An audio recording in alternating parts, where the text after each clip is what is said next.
બધાને પ્રણામ. જય જિનેન્દ્ર. બધા સુખ-શાંતિમાં હશો. આપણે બીજા કર્મગ્રંથનો સ્વાધ્યાય કરીએ. બીજા કર્મગ્રંથની અંદર આપણે 14 ગુણસ્થાનકો, એમાં બંધ, ઉદય અને ઉદીર્ણા અને સત્તાની આપણે વાતો કરી રહ્યા છીએ. તો જેમાં આપણે સૌપ્રથમ આપણે મિથ્યાત્વની વાતો કરીએ છીએ, બરાબર ને? તો મિથ્યાત્વ બે પ્રકારના કીધા, વ્યક્ત મિથ્યાત્વ અને અવ્યક્ત મિથ્યાત્વ. તો વ્યક્ત મિથ્યાત્વ અને અવ્યક્ત મિથ્યાત્વ કોને કહેવાય? અવ્યક્ત મિથ્યાત્વ એકેન્દ્રિય, બેન્દ્રિય, તેન્દ્રિય, ચોન્દ્રિય, પંચેન્દ્રિય અને અસંગની જીવોને અવ્યક્ત કહેવાય. હા, એ અવ્યક્ત કેમ કહેવાય? કારણ કે તેમનામાં ખબર પડતી નથી, સમજ નથી પડતી, એટલે સમજ પડતી નથી બધી. તો કે સમજણ વિનાનો મિથ્યાત્વ છે. મિથ્યાત્વ છે પણ કેવું તો કે એ લોકોને સાચું ખોટું શું છે એને કઈ ખબર નથી, બરાબર? એટલે એ લોકોને વ્યક્ત એટલે વ્યક્ત કરી શકતા નથી, મતલબ કે જણાવી એકબીજા ખ્યાલ આવી શકતો નથી, એવું મિથ્યાત્વ. અને તેનો અવ્યક્ત મિથ્યાત્વ કીધું. અને વ્યક્ત મિથ્યાત્વ એટલે સમજણ પૂર્વક સમજણપૂર્વકનું, જેમ કે સંઘની પંચેન્દ્રિયથી સંઘની પંચેન્દ્રિય, જ્ઞાન હોય, એમ જ્ઞાન હોય, સમજણપૂર્વક મિથ્યાત્વ છે તે વ્યક્ત. સંઘની પંચેન્દ્રિય, બરાબર ને? સંઘની પંચેન્દ્રિય, સંઘની પંચેન્દ્રિયમાં આપણે આવીએ.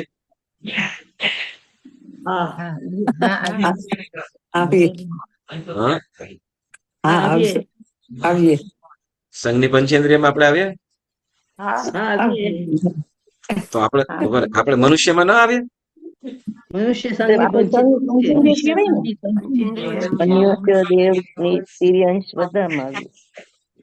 ઓકે ઓકે, સંઘની પંચેન્દ્રિય મતલબ શું કહેવાય? સંઘની પંચેન્દ્રિય તો તિર્યંશ અને પ્લસ મનુષ્ય, બરાબર ને? સંઘની પંચેન્દ્રિય એટલે મતલબ પંચેન્દ્રિયમાં ચારે ગતિ આવી જાય છે, બરાબર ને? નારક, તિર્યંશ, મનુષ્ય અને દેવ. અને તિર્યંશમાં તો કે સંઘની ગર્ભજ તિર્યંશ પંચેન્દ્રિય, બરાબર? જે સંઘની હોય છે. તો એ જીવોની પાસે મતલબ સમજણ પૂર્વકનું, જે સાચું ખોટું શું છે એને સમજી શકે છે, બરાબર? તો એને સમજણ પૂર્વકનું જે મિથ્યાત્વ છે એને વ્યક્ત મિથ્યાત્વ કહેવામાં આવ્યું, બરાબર? ત્યાર પછી બીજા 3 રીતે મિથ્યાત્વ કહેવામાં આવ્યું. લૌકિક મિથ્યાત્વ, પેલા 2, લૌકિક મિથ્યાત્વ અને લોકોત્તર મિથ્યાત્વ. તો લૌકિક મિથ્યાત્વ એટલે શું? સંસારિક સુખ માટે ગમે તે અન્ય દેવદેવીઓની ભક્તિ કરે, ઉપાસના કરે. લૌકિક મિથ્યાત્વમાં શું કીધું? અન્ય દેવદેવીની સંસારી સુખ ભોગવવા, વૃદ્ધિ કરવા માટે અન્ય દેવદેવ. તો હવે અમુક મિથ્યાત્વી જીવો હશે એ પણ આપણને કહેશે આ લોકો અન્ય એમ કહેશે, આપણે પણ અન્ય કહીશું. તો ખબર કેવી રીતે પડશે કે મિથ્યાત્વ કેવી રીતે? હા, પણ જે સુદેવ સુગુરુ ધર્મ ને માને એ અલૌકિક ને ન માનતા હોય વિપરીત માને એ બધા ઓલા લૌકિક. 40% બરાબર છે. તો 60% ગોતવાનું.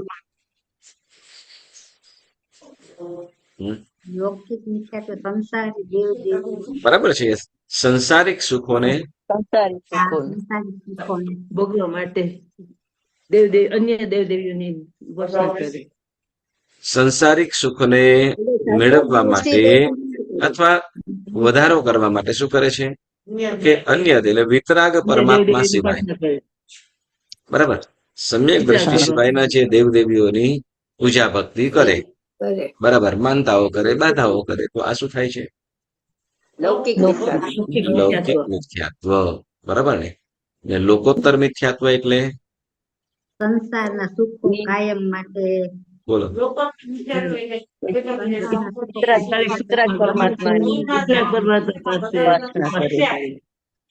સુદેવ સુગુરુ માટે અને જે સંસાર આપણને છોડવાની પ્રેરણા કરે,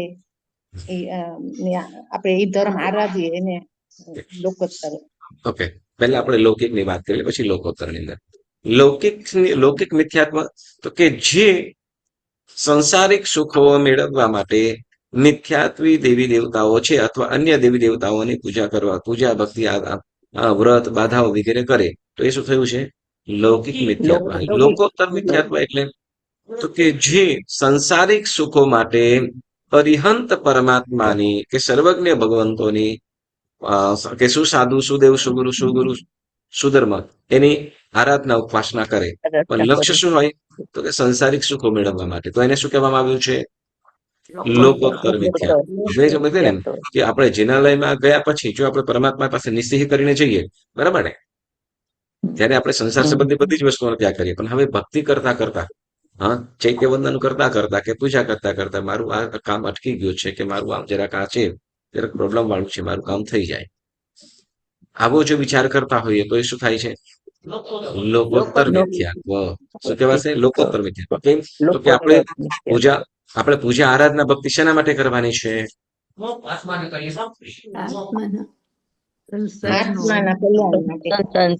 બરાબર છે, આત્મ કલ્યાણ માટે, પોતાના કલ્યાણ માટે. બરાબર ને? આમાં તો શું છે કે લોટરી લાગે તો એવો મારું કલ્યાણ થઈ ગયું એમ કે છે, અને કલ્યાણ કર્યું એમ.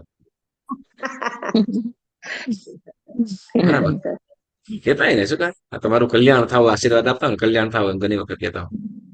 તો વાસ્તવિક કલ્યાણ શું?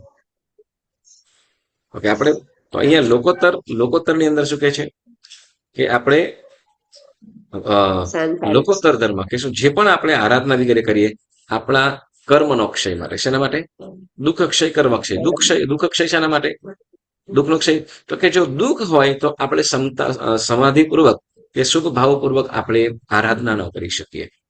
કોઈ પણ સમજો કે વ્યાધિઓ હોય, ચિંતાઓ, ટેન્શન હોય, તો આપણે સમજો કે પ્રતિક્રમણ કરવું છે, પણ ચિંતાઓ, વ્યાધિઓ હોય, ટેન્શન હોય તો પ્રતિક્રમણમાં આપણું ચિત્ત ચોટે નહીં. કોઈ પણ આરાધના વગેરે કરતા હોઈએ જે આત્મલક્ષી છે, મોક્ષલક્ષી છે, પરંતુ છતાં એમાં આપણું ચિત્ત ન ચોટે. બરાબર ને? એટલે દુઃખનો ક્ષય. એટલે આપણે સારી ત્રિકરણ યોગ એટલે મન વચન કાયાથી આપણે સારી રીતે ધર્મ આરાધના કરી શકીએ. એટલે આપણે શું કરવાનું છે ત્યાં? દુઃખનો ક્ષય.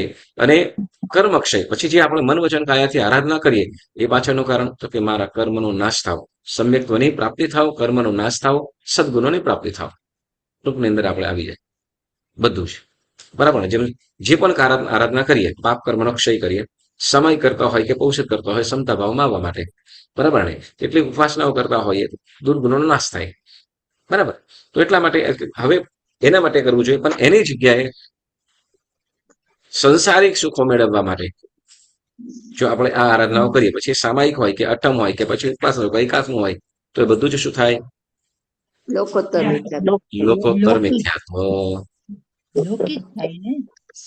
લોકોત્તર મિથ્યાત્વ. અરિહંત પરમાત્મા, વિતરાગ પરમાત્મા. ઓકે, ચાલો. તો એવી રીતે આપણે 2 પ્રકારના મિથ્યાત્વ કીધા. ત્યાર પછી 4 પ્રકારના કીધા. 4 પ્રકારના મિથ્યાત્વ કીધા. કયા કયા? સ્વરૂપના મિથ્યાત્વ, સ્વરૂપના, અવતાર મિથ્યાત્વ, પરિણામ મિથ્યાત્વ અને પ્રદેશ પ્રદેશ મિથ્યાત્વ. જો પેલા પ્રરૂપના, પછી પ્રવર્તન, પ્રવર્તન, પરિણામ અને પ્રદેશ મિથ્યાત્વ. પ્રદેશ. આ 4 પ્રકારના મિથ્યાત્વ કીધા. બરાબર ને? જેમાં પ્રરૂપના મિથ્યાત્વ કોને કહેવાશે? પરમાત્માના વચનોથી વિપરીત ઉપદેશ આપવો. હા, પરમાત્માના વચનોથી વિરુદ્ધ ઉપદેશ દેવો. કેવું? ઉપદેશ દેવો. બરાબર. પ્રરૂપના મિથ્યાત્વ. પછી પ્રવર્તન મિથ્યાત્વ. પરમાત્મા કીધું આજ્ઞાથી વિપરીત પ્રવૃત્તિ. પરમાત્માની આજ્ઞાથી વિપરીત એ પ્રવૃત્તિ કરી. ઓકે, પરમાત્માએ જે કહ્યું છે શાસ્ત્રમાં, સિદ્ધાંતની અંદર જે પ્રમાણે આપણને કહેવામાં આવ્યું છે, બરાબર ને, અને એ પ્રમાણે આપણે કરવું જોઈએ, પરંતુ આપણે એની વિરુદ્ધ કરીએ, એની વિરુદ્ધ ક્રિયાઓ કરીએ, એનાથી વિરુદ્ધ ક્રિયાઓ કરીએ તો એ પ્રવર્તન મિથ્યાત્વ. પછી પરિણામ મિથ્યાત્વ. વિપરીત ઉપદેશ આપીએ એને. એ તો પ્રરૂપણામાં આવ્યું. ના, ઉપદેશમાં. પરિણામ એટલે વિચારો, પોતાના ભાવો પણ હોય છે. શું કહે તો કે એ પરિણામ મિથ્યાત્વ. અને પછી કીધું પ્રદેશ મિથ્યાત્વ. પ્રદેશ મિથ્યાત્વ એટલે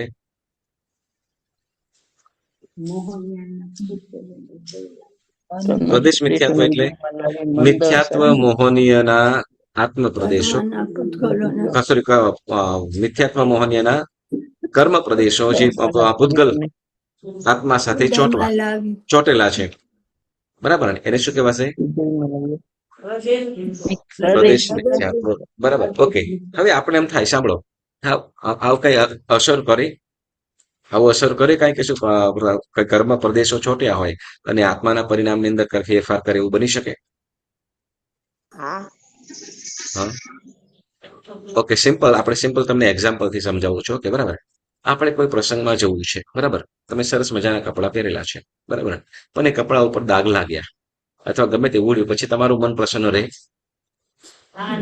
ના રે હા, તમે સરસ મજાના કપડાં પહેરીને શું કઈ ફંક્શન ની અંદર માજેડવાળીમાં ગયા અને વળી તમે ગમે તે કઈ સર્વ કરતા હતા, ગમે તે, અને હજી તમે એન્ટર થયા હોય એના પહેલા જ તમને કઈ શું કહેવાય, કઈ ઉડ્યું ને લાગ્યું કપડા ઉપર, થોડા કે થઈ ગયા. હવે તમારું મન, જે તમે તૈયાર થઈને આવ્યા હતા, એટલું ખુશ રહેશે? ના અરે તમે તો નહીં, તમે ઉત્સાહપૂર્વક જ ગયા હતા ને, ઉત્સાહપૂર્વક તૈયાર થઈને બધું કમ્પ્લીટ થઈને ગયા હતા, તો થોડું ઘણું કદાચ શરીર કપડા ઉપર લાગી ગયું, શું ફરક પડે? આપણે તો તૈયાર થઈને આવ્યા, બરાબર. હવે છતાંય પછી કઈ ફરક પડે? શું ફરક પડે? દુઃખ સારી એટલે પોતાની મજા ના આવે એટલે કોઈ જોઈ જશે કેવું લાગશે. જ્યાં જોઈ જશે કેવું થશે, બરાબર ને? જુએ કે ના જુએ, એ જોઈને કઈ આપણને એમ નથી કહેવાય ખાલી નથી મૂકવાનું કે કાંઈ નથી કરવાનું, પણ છતાંય આપણું મન કેવું થશે? બરાબર ને? બસ એ જ પ્રમાણે જેમ શું કહેવાય, માત્ર એ ખાલી દાગ કે થોડું કે ગમે તે લાગ્યું છે, આપણા મનને જેમ અસ્ત વ્યસ્ત કરી દે છે, બરાબર ને? અસ્તવ્યસ્ત કરી દે છે. તો એમ શું, તો કે મિથ્યાત્વ મોહનીય કર્મના જે પ્રદેશો, પૂતગલો છે, આત્મા સાથે ચોટે છે, ત્યારે જે સારા ભાવો છે, જે શુદ્ધ ભાવો છે, જે વાસ્તવિક રીતે જોવા જોઈએ, જે સમ્યક્ત્વના ભાવો છે, એને વેરવિખેર કરી નાખે છે, અસ્ત વ્યસ્ત કરી નાખે, બરાબર? તો એ પ્રદેશ શું કહે છે? કર્મ પ્રદેશો, આત્મ પ્રદેશો, સોરી, મિથ્યાત્વ મોહનીયના પૂતગલો આત્મા સાથે ચોટે છે, ત્યારે આત્માનો જે ભાવ છે, એ ભાવને દોડી નાખે છે, દોડી નાખે છે. બરાબર. ઓકે, તો એને શું કહેવાય? પ્રદેશ મિથ્યાત્વ. એટલે 4 પ્રકારનું મિથ્યાત્વ. પહેલો પ્રરૂપના, પ્રવર્તન, પરિણામ અને પ્રદેશ, એમ 4 પ્રકારના મિથ્યાત્વ કીધા. બોલો, ત્યાર પછી કોઈ બીજું મિથ્યાત્વ કીધું હતું? હા, બીજા 3 કયા કયા? અનાદિ શાંત ને સાદી શાંત. અનાદિ અનંત, અનાદિ શાંત અને સાદી શાંત, આમ 3 પ્રકારના મિથ્યાત્વ કીધા, બરાબર ને? તો અનાદિ અનંત મિથ્યાત્વ કેવી રીતે કહેવાય? ત્યાગનું સનત અનાદિ વેરી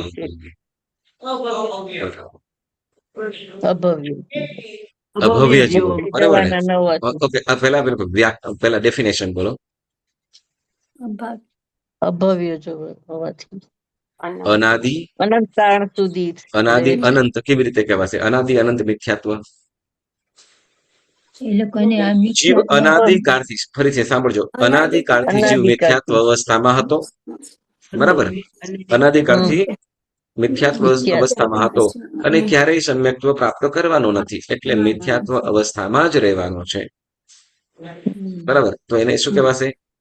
અનાદિ અનંત, જેમ કે અભવ્ય જીવ, બરાબર ને? અભવ્ય જીવ, અભવ્ય જીવ ક્યારે પણ સમ્યક્ત્વ પ્રાપ્ત કરવાનો જ નથી, તો એના માટે શું કહેવાય છે? અનાદિ અનંત, બરાબર. દીક્ષા પણ લે, સાંભળો, આપણે પ્રશ્ન થાય, દીક્ષા પણ લે, નવકાર મંત્ર પણ એટલો સરસ મજાનો ગણતો હોય, 9:30 પૂર્વ સુધીનું જ્ઞાન પણ ધરાવે, એનું સંયમ જીવન જોઈને ઘણા લોકો સંયમ જીવન પ્રાપ્ત કરી લે, બરાબર? અને ઉપદેશ પણ એવો સુંદર મજાનો આવે, તો એ જીવ મિથ્યાત્વી. બોલો, કદાચ કહીએ તો કયું મિથ્યાત્વ? અનાદિ અનંત. અને એમાં આપણે ઉપરનું જે આપણે વાત કીધી, એમાં ઉપરના 2 પ્રકારના કીધા, વળી 4 પ્રકારના કીધા, એમાંથી કયું લાગે? ચાલો, કદાચ અભવ્ય જીવને. હા, પ્રરૂપના તો દીક્ષાની પ્રેરણા કરે, તમારાથી હોય તો દીક્ષા લઈ લે, એવું થઈ જાય. અમને દિલીપભાઈ તો વિજયભાઈ અમે ભાગી જાય, તમે તો દીક્ષા લઈ લે, એવો ઉપદેશ આપે. લોકોત્તર મિથ્યાત્વ. યસ, લોકોત્તર મિથ્યાત્વ. પછી બીજા આપણે 4 પ્રકારના કીધા, એમાં પ્રરૂપણા કરે પ્રરૂપણા તો એ ઉપદેશ આપતો હોય, એનો ઉપદેશ સાંભળીને લોકો દીક્ષા લઈ લે, વ્રત પછખાણ કરતા થઈ જાય, તો ઉપદેશમાં તો નહીં આવે, પ્રરૂપણામાં તો નહીં આવે. પ્રવર્તન પ્રદેશમાં આવશે. અરે પ્રવર્તનમાં દીક્ષાઓ અપાવે, સામાયિક કરાવે, શુદ્ધ. પરિણામ પ્રદેશમાં આવશે. ઓકે, પ્રદેશ મિથ્યાત્વ. પછી પરિણામ. લોકોત્તર મિત્ર. પ્રદેશ અને પરિણામ કયું? પરિણામ. પ્રદેશ અને પરિણામ બંને પણ આવશે.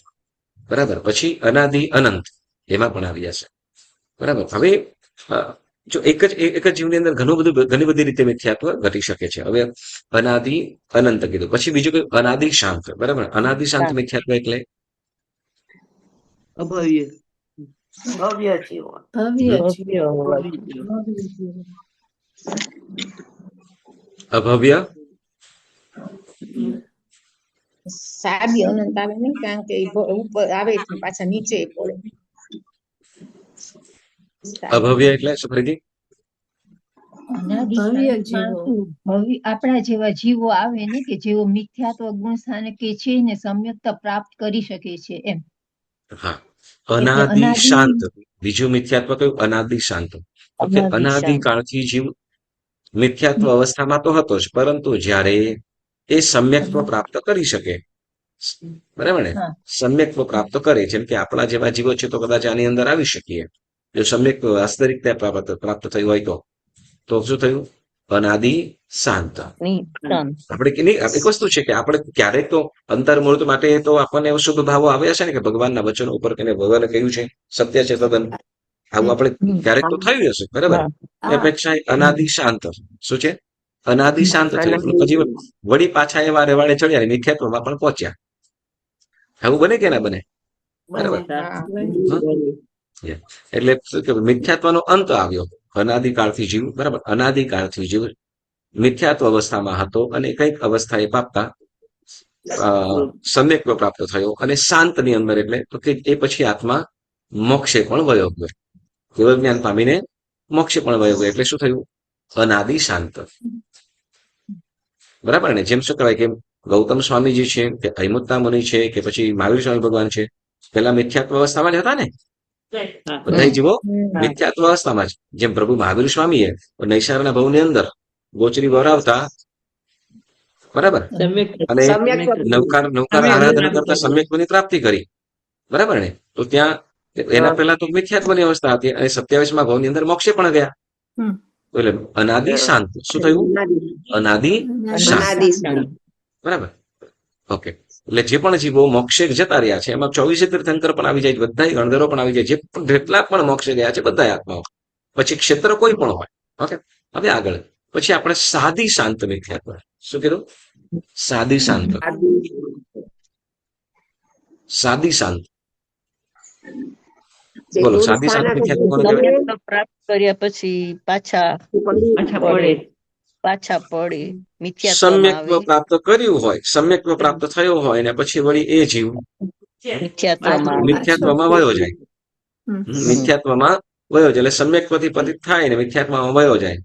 અને એટલે શું થયું? તો કે તે વખતે મિથ્યાત્વની શરૂઆત થઈ. અપેક્ષા એ કહીએ છીએ, બરાબર. અનાદિકાળથી તો એ જીવ પાસે પણ મિથ્યાત્વ હતું, પરંતુ સમ્યક્ત્વ પ્રાપ્ત થયું ત્યારે મિથ્યાત્વ દૂર થયું હતું. પણ હવે તો કે પાછો સમ્યક્ત્વથી પતિત પડ્યો, એટલે એને મિથ્યાત્વ પડીને મિથ્યાત્વે ગયો. એટલે શું થયું? મિથ્યાત્વની શરૂઆત થઈ. મિથ્યાત્વની શરૂઆત થઈ અને વળી ત્યાર પછી ધીમે ધીમે, હા, તો કે પ્રગતિ કરતા આત્મા શું થયું? મોક્ષે પણ ગયો. તો કે સાદી શાંત પણ, બરાબર ને? ચાલો, એક્ઝામ્પલ તરીકે આપણે મહાવીર સ્વામી ભગવાનની વાત જોઈ ગયા હતા આપણે, બરાબર ને? કે ભાઈ પહેલા ભાવની અંદર સમ્યક્ત્વ પ્રાપ્ત થયું, બરાબર ને? અને વળી પાછો મરીચીના ભાવની અંદર સમ્યક્ત્વ વયું પણ ગયું. મરીચીના ભાવની અંદર શું ત્રિદંડી થયા, બરાબર ને? ત્રિદંડી થયા, જેમાં શું તો કે શરીરના મોહના કારણે ચારિત્ર્ય ગુમાવ્યું. શરીરના મોહના કારણે ચારિત્ર્ય ગુમાવ્યું અને શિષ્યના મોહના કારણે સમ્યક્ત્વ ગુમાવ્યું.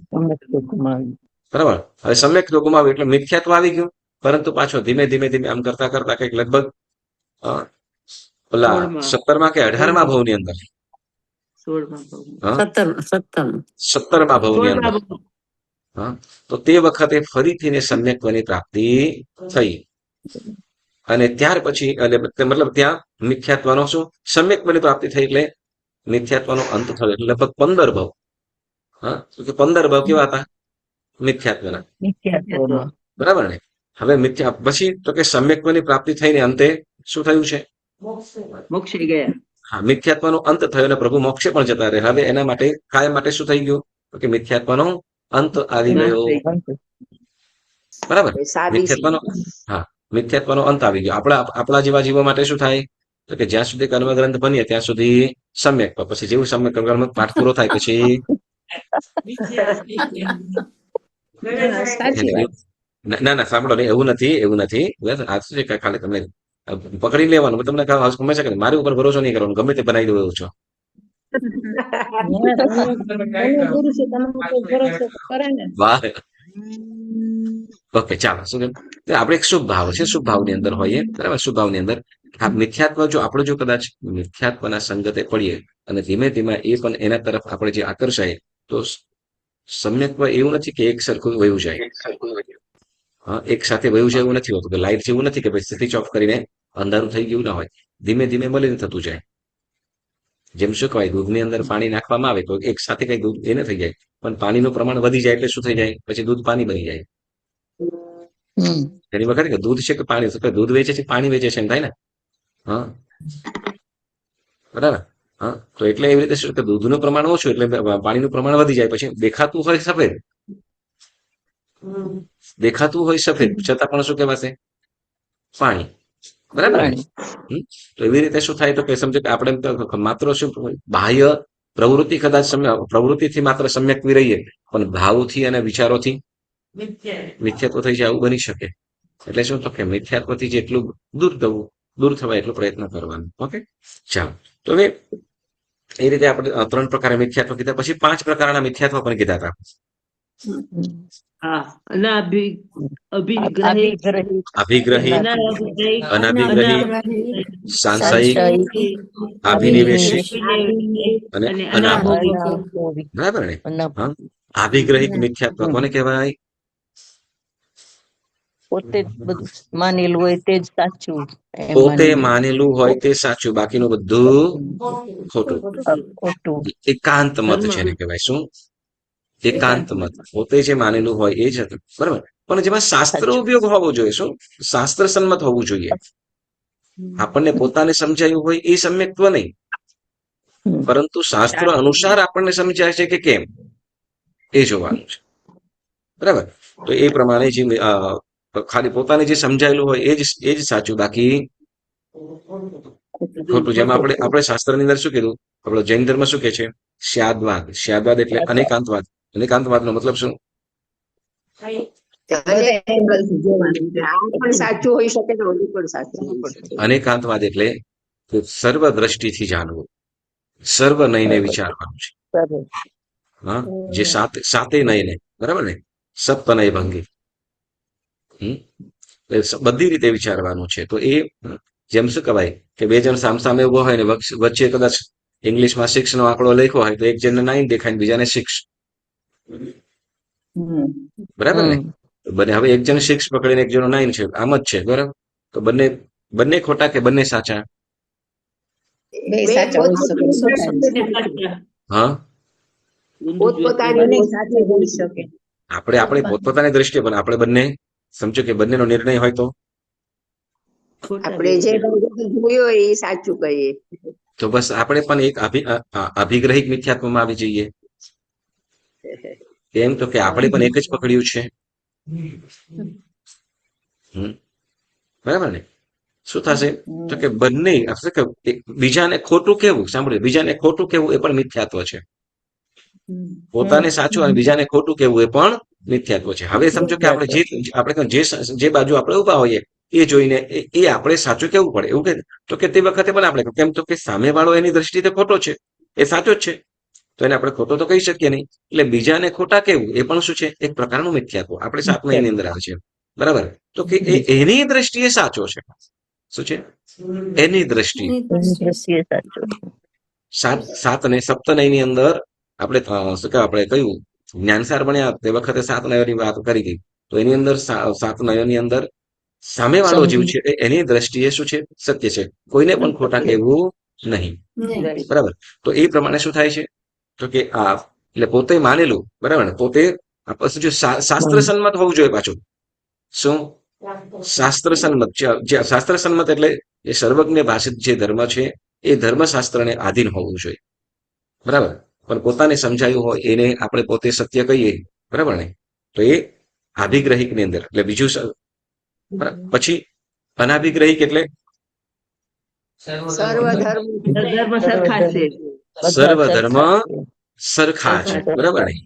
હા, હવે સર્વ ધર્મ સરખા છે એટલે કેમ? તો એમાં મિથ્યાત્વ શું? બધા ધર્મ જુદા જુદા હોય. બધા જુદા કેટલાક જુદા ધર્મ જુદો છે અને બીજો ધર્મ બધા ધર્મ સરખા છે. ના, જે સત્ય છે એ સત્ય છે, બરાબર ને. બરાબર. સત્ય છે એ સત્ય છે. તો ખોટા ને ખોટો કેવું? એક વાત એકની અંદર એમ કે જો હવે વિરોધાભાસ થાય અહીંયા. પહેલા શું કીધું? સત્ય છે સત્ય. આપણે બીજા પહેલામાં શું કીધું? પોતે માનેલું એ સત્ય, પણ બીજો હોય બીજો માને તો કે ખોટું. ખોટું કેવું એ હવે જો અહીંયા એકાંત પોતે માનેલું એ જ સત્ય કહીએ ને તો શું થાય? ત્યાં એકાંતવાદ થાય છે. શું? એકાંતવાદ. હવે તો શું કરવું? તો એ કઈ રીતે એને સત્ય માને છે? હવે એ કઈ રીતે એને સત્ય માને છે એને તો એટલે સત્ય કઈ રીતે છે એ પણ તપાસવાનું છે. બરાબર. પછી સાંશયિક મિથ્યાત્વ. જિનેશ્વર પ્રભુના ધર્મ શંકા કરવી. જીનેશ્વર પ્રભુના વચનો ઉપર શંકાઓ કરવી. બરાબર ને. શંકાઓ કરવી. તો એ શું થાય છે? સાંશયિક મિથ્યાત્વ. જો સાંભળો, સાંશયિક મિથ્યાત્વ એટલે આમ સમ્યક્વ છે. સાંભળો, સમ્યક્વ છે. જો આ સાંશયિક મિથ્યાત્વ કદાચ આપણને હોઈ શકે, અહીંયા ધ્યાન રાખજો. કારણ શું? તો કે આપણને જો જીનેશ્વર પરમાત્માના બધા વચનો ઉપર આપણે શ્રદ્ધા ખરી, બધા વચનો ઉપર શ્રદ્ધા ખરી, શ્રદ્ધા છે પણ આપણે શ્રદ્ધા પાલન હોય નથી. પણ આચરણ ના કરી શકીએ લગભગ. આચરણ નહીં, શ્રદ્ધા ખરી. આચરણ એક શ્રદ્ધા ખરી. ક્રિયા, એ શ્રદ્ધા ચારિત્ર માટે. સમ્યક દર્શનની વસ્તુ અલગ છે. શ્રદ્ધા તો બહુ ફેર ફરીથી કહું, સાંભળો, ફરીથી. હેલો, મને સાંભળો, મને બોલવા દો. મારે જ બોલવાનું હોય છે, પણ તમે લોકો એક સાથે બોલો તો મને સમ્યક દર્શન અને સમ્યક ચારિત્ર બંને વસ્તુ અલગ છે. સમ્યક દર્શન એટલે તો જીનેશ્વર પરમાત્માએ જે કહ્યું છે એને આપણે સ્વીકારીએ છીએ, માનીએ છીએ. સંપૂર્ણ શ્રદ્ધાથી આપણે સ્વીકારીએ છીએ, માનીએ છીએ, વિધાઉટ ડાઉટ એની ડાઉટ. બધું માનીએ છીએ. બધું માનીએ છીએ ને સ્વીકારીએ છીએ, બરાબર ને. ઓકે. હવે જો આપણે માનીએ છીએ, બરાબર, માનીએ છીએ, સ્વીકારીએ છીએ, બરાબર ને, તો ત્યાં એ સમ્યક છે, સમજો, બરાબર. હવે કેટલા અંશે આપણે ચારિત્રની અંદર હવે સમજો કે આપણે કરી નથી શકતા, બરાબર, કરી નથી શકતા એ બીજા નંબરમાં છે. જે પહેલા માનીએ છીએ, સ્વીકારીએ છીએ, તો એ સમ્યક્વ છે. પણ એમ કહું, હવે સમજો કેમ આમ થાય કે મહાવિદ્ય ક્ષેત્ર છે, મહાવિદ્ય ક્ષેત્ર છે ને, હા. ક્યાં છે? 5 મહાવિદ્ય ક્ષેત્ર ક્યાં છે? પુષ્પા કે મહાવિદ્ય ક્ષેત્રમાં કે એરાવતમાં બધે છે. ક્યાં છે? પાંચે છે. મહાવિદ્ય ક્ષેત્ર છે, બરાબર ને. મહાવિદ્ય ક્ષેત્ર છે, ક્યાં છે એમ કહીએ તો જંબુદ્વીપમાં છે એક આપણું, પછી એરાવતમાં છે ઉત્તર. વાહ દિનુબેન, એરાવત ક્ષેત્રમાં મહાવિદ્ય ક્ષેત્ર લઈ આવ્યા. Very good. જંબુદ્વીપમાં ને ઓકે, જંબુદ્વીપમાં. ચાલો. જંબુદ્વીપ આપણે શાસ્ત્રને આપણે જાણ્યું છે, બરાબર ને. પણ હવે સાયન્સ વાળા લોકો છે કે આ દુનિયા છે એના છે બીજું કઈ છે જ નહીં, બરાબર. આપણી આખી દુનિયા આટલી છે એમ કે, બરાબર ને. તો હવે આપણે અહીંયા જોઈએ છે કે ભાઈ મેરુ પર્વત કે પછી મહાવિદ્ય ક્ષેત્ર કે એરાવત ક્ષેત્ર કે હરિવર્ષ છે, હિમવંત છે, ત્યાં તો યુગલિક મનુષ્ય વગેરે છે. તો એ તો આપણને ખ્યાલ જ નથી, તો એને આપણે કેવી રીતે સ્વીકારી શકીએ?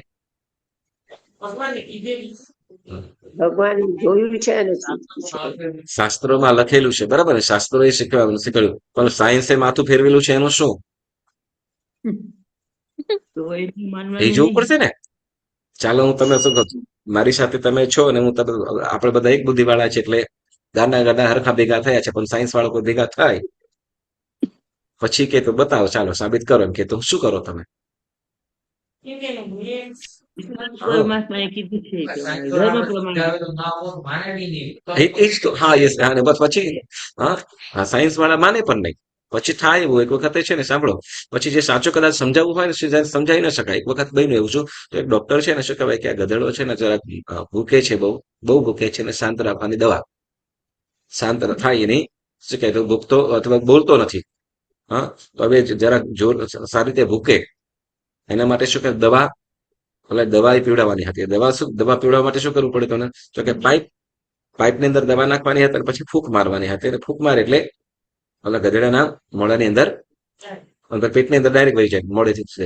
પણ થયું ઉલટું શું, તો કે ઓલો ફૂંક મારે ને દવા હતી અને માણસ ફૂંક મારીને પેલા ગધેડો ફૂંક મારી દીધી.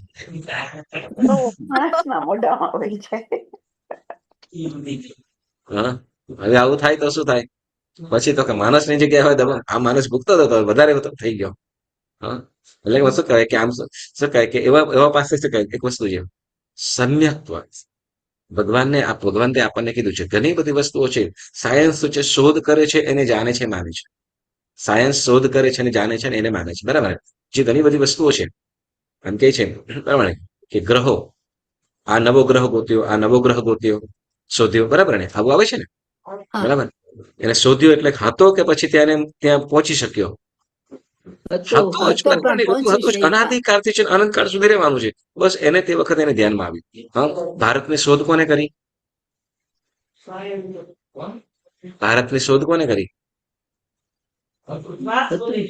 નહીં, સાયન્સ પ્રમાણે ભારતની શોધ કરે ભણાવતા હોય ને. આ બધા કે વાસ્કો ડ ગામા આપણે અહીંયા જે મોમ્બાસ આવ્યું છે જ છે. હા હવે ભણાવે શું, તો કે ભારતની શોધ કોને કરી? હતું જ. બરાબર, તે ભણાવશે એ રીતે. શોધ કોને કરી અને ક્યાં, તો કે આવ્યો, બરાબર. એટલે વાસ્કોડા ગામમાંથી આવ્યો એના પહેલા તો શું કહેવાય, જયારે ત્યાં પહોંચ્યો ને ત્યારે તો શું કે એને દેરાસરોની અને મંદિરોની ઘંટડીઓને સંભળાય છે. તો કે અહીંયા કંઈક જનજાતિ રહેતી છે એવું લાગે ને.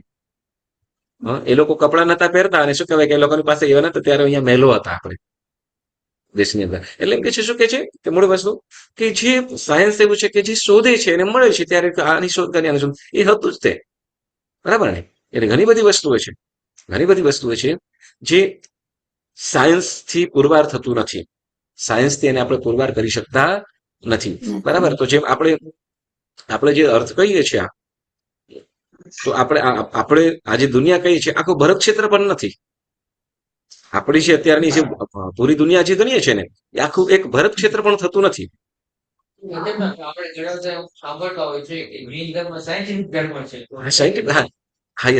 સાયન્ટિફિકલી ધર્મ એટલે કે આપણે જે આપણું જે દિનચર્યા છે તે આપણે જે દૈનિક ક્રિયાઓ છે ને એ સાયન્ટિફિકલી છે. જેમ કે ખમાસમણ દઈએ, આપણો વિષય અંતર થઈ જાય છે પણ એક મિનિટ. જેમ ખમાસમણ દઈએ છે, બરાબર ને, તો ખમાસમણ પંચાંગ પ્રણિપાત ખમાસમણ દઈએ તો એની ફૂલ બોડી એક્સરસાઇઝમાં આવી જાય છે. સૂર્ય નમસ્કાર જેવું થઈ જાય છે, બરાબર. અને જેમ કહેવાય કે શું કે આપણે ચોવિહાર અનાથમી અને નવકારશી અવશ્ય કરવી જોઈએ. તો અનાથમી આપણે સૂર્યાસ્ત પહેલા જમી લઈએ છીએ, બરાબર. તો અનેક જીવોની વિરાધનાથી આપણે બચી જઈએ છીએ. અને સાથે તો કે સાયન્ટિફિકલી જોવા જોઈએ તો કે શું, તો કે જેમ સૂર્યાસ્ત થાય છે આપણે જે ડાયજેશન પાવર છે, પાચન ક્રિયા છે, પાચન શક્તિ છે, નબળી પડી જાય છે, નબળી પડી જાય છે, બરાબર ને. અને સાથે આપણે જેમ નવકાર છે તો ઓછામાં ઓછું શું, તો કે સૂર્યોદયના 48 મિનિટ પછી વાપરવું. તેમ સૂર્યોદય થાય તેમ તેમ ધીમે ધીમે શું થાય છે, તો કે પાચન શક્તિ પણ શરીરની જે હોજરી વગેરે છે તો એ પણ શું ધીમે ધીમે ખુલે છે. પછી એની અંદર આહાર જાય, બરાબર. તો ત્યાં શું, તો કે એવી હોજરી ખુલ્લી હોય અને ત્યાર પછી આપણે કદાચ કોઈ પણ વસ્તુ આહાર પાણી લઈએ તો એ પચવાની અંદર કે શરીરની અંદર કોઈ બીજું સાઈડ ઇફેક્ટ ન કરે, બરાબર છે ને.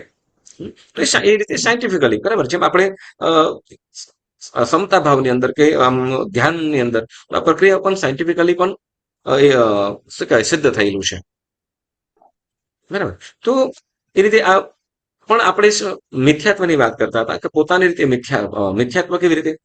મિથ્યાત્વ તો કે સાયન્સની રીતે, તો કે સાયન્સ જે શોધ કરે છે, જે ખ્યાલ આવે છે તેને જ એ લોકો કરે છે. અને પછી ઘણી બધી વસ્તુ સત્ય હોવા છતાં પણ, સાંભળો, સત્ય હોવા છતાં પણ એને લોકો સુધી પહોંચાડે નહીં. એક વસ્તુ તમને સવાલ કરી દઉં, ચાલો.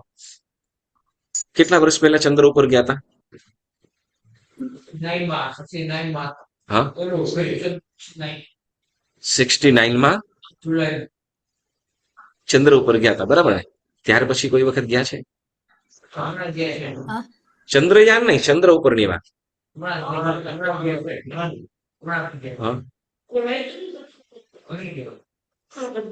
હા. પણ આપણને શું છે કે તો કે ચંદ્ર ઉપર ગયા છે કે કેમ, બરાબર? કે પછી ચંદ્રનું એ પણ કોઈ પછી એક પ્રકારનું ફેક રીતે કઈ કર્યું છે? તો કે ત્યાં કે ક્વેશ્ચન માર્ક જ છે, ત્યાં સંપૂર્ણ રીતે ત્યાં પુરવાર નથી કરેલું, બરાબર? હવે જે વસ્તુ ઘણી વખતે શું થાય કે એક વસ્તુ છે, આપણે સિમ્પલ વસ્તુ છે કે આપણા ઘરની અંદર કોઈ સારો પ્રસંગ થયો હોય ને, તો સારા પ્રસંગ આપણે, પણ તે વખતે કઈ ગડબડ ગોટાળો થયો તો એને આપણે શું કરીએ? તમે લોકની અંદર જરૂર નથી, બરાબર? જેની બદનામી થાય એમ હોય, બરાબર ને? તો એવી રીતે તમને શું લાગે કે આપણે જ હોશિયાર છે? એ લોકો હોશિયાર નહીં હોય? હા, ઘણું બધું શું કહેવાય, ઘણું બધું રીતે આ થઈ શકે એમ છે. એટલે શું છે કે સાયન્સ બધી રીતે પુરવાર થતું નથી, કેમ કે જ્યાં સૂક્ષ્મ શક્તિઓ કામ કરતા, સૂક્ષ્મ શક્તિઓ પણ મતલબ કે જ્યાં દેખીતી શક્તિઓ છે એ પણ કોઈક ઠેકાણે ફેલ થઈ જાય છે, બરાબર? તો એમ કે છે એટલે સાયન્સ જે સાબિત કર્યું છે એ જ સાચું એવું નથી, પરંતુ સર્વજ્ઞ ભગવંતોએ જે કહ્યું છે, જણાવ્યું છે એ સત્ય છે, બરાબર ને? હવે કદાચ ઘણા શું કે નાસ્તિક બુદ્ધિ વાળા જેવો હોય તો એને સમજાવી ન શકીએ આપણે, શું કહેવાય કે સમજતા હોય એને પણ નથી સમજાવી શકીએ. નાસ્તિકની તો વાત ક્યાં, હા, બરાબર ને? તો એટલે છે કે ભગવાનના વચનો ઉપર સંપૂર્ણ શ્રદ્ધા, બરાબર? પછી એટલે સંશય કે હવે જો આપણને ભગવાનના વચનો ઉપર પ્રશ્ન એ હતો, બોલો આપણે કે સૂર્યચંદ્ર બે કે એક? સૂર્યચંદ્ર બે, સૂર્ય અને બે ચંદ્ર એમ છે. આપણે લઘુ સંગ્રહની અંદર, જંબુદ્વીપ સંગ્રહની અંદર બે સૂર્ય બે ચંદ્ર જંબુદ્વીપની અંદર વાત આવે છે. લવણ સમુદ્રની અંદર 4, બરાબર? તો એવી રીતે તો હવે આપણે તો એક જ ના આવ્યું તો આપણે કે ખ્યાલ જ નથી, સાયન્સ બધું જોયું જ નથી, તો કે નહીં, શાસ્ત્રની અંદર કહેવામાં આવેલું છે અને પુરવાર પણ કરેલું છે, બરાબર? બોલો, પૃથ્વી ગોળ છે કે સપાટ છે? સપાટ કહેવામાં આવે. આપણે શું કે થાળી જેવી સપાટ કહેવામાં આવે છે, બરાબર? પણ સાયન્સ પ્રમાણે શું કહેવામાં આવે છે? એ તો ખરું, પરંતુ સાયન્સ ગોળ કે છે, વળી અન્ય ધર્મના લોકો છે એ લોકો પણ કે. હવે એ લોકો એક્ઝામ્પલ અલગ અલગ રીતે આપે, જેમ શું કહેવાય કે આપણે કોઈ દૂર વસ્તુ રહેલી હોય, બરાબર ને? દૂર વસ્તુ રહેલી હોય, સમુદ્રનું પાણી એક સપાટીએ હોય ને, સમુદ્રનું પાણી એક સપાટીએ હોય ને, બરાબર? શિપ એકદમ દૂર હશે તો શું દેખાશે? નાની હશે, થોડીક જ દેખાશે, બરાબર ને? પણ જેમ જેમ તે નાની હશે એ દેખાશે, બરાબર? એમ દેખાય ખાલી આગળનો ભાગ એકલો જ દેખાય છે, આગળનો ભાગ એટલો જ દેખાય છે. હવે ત્યાં આપણી નજર પહોંચતી નથી એટલી ત્યાં, બરાબર ને? પણ એ જ વસ્તુ જો બાયનોક્યુલર થી આપણે બાયનોક્યુલર થી જોઈએ તો શિપ આખી દેખાઈ શકાય છે, આખી દેખી શકાય, અને નજીક હોય એવું પણ દેખાય ને ત્યાં. તો જેમ શું કહેવાય કે દૂર હોય ત્યાં એમ કે જેમ નજીક આવ્યા પછી શિપ દેખાય છે, બહુ દૂર હોય તો દેખાતી નથી, બરાબર ને? તો તે વખતે શું કરતો કે એ શિપ કેવી રીતે છે, તો કે પાણીના નીચેનો ભાગ થઈ જાય એનો, એવી રીતે ભાગ થઈ જાય એટલે શું, તો કે શિપ ત્યાં દેખાય નહીં. પણ એ જ વસ્તુ જયારે કોઈ બાયનોક્યુલર થી જોઈએ તો શિપ આખી જોઈ શકાય. તો હવે શું છે કે અમુક ત્યાં યંત્રો કે આપણી દ્રષ્ટિ, યંત્રો કે દ્રષ્ટિ એનું ત્યાં એ સીમિત થઈ જાય છે, ત્યાં લિમિટ આવી જાય છે કે જે લિમિટની બારે હોય તે દેખાઈ શકાતું નથી, પરંતુ જ્યાં છે એ તો છે જ, બરાબર? જેમ કહેવાય કે આપણે કદાચ કાંઈ ન હોય, સીધે સીધું તમે કદાચ આપણે લાઇટ હાઉસના ઓલા ઉપર શું કહેવાય જે પાવર હાઉસ છે એના ઉપર આપણે ચડી જઈએ અને એના ઉપરથી આપણે દરિયા તરફ જઈએ તો કેટલા સુધીનું આપણે જોઈ શકીએ? 8-10 કિલોમીટર, 8-10 કિલોમીટર, 20 કિલોમીટર સુધી કદાચ આપણે કે દરિયા આમ સીધી સપાટી છે એટલે, બરાબર ને?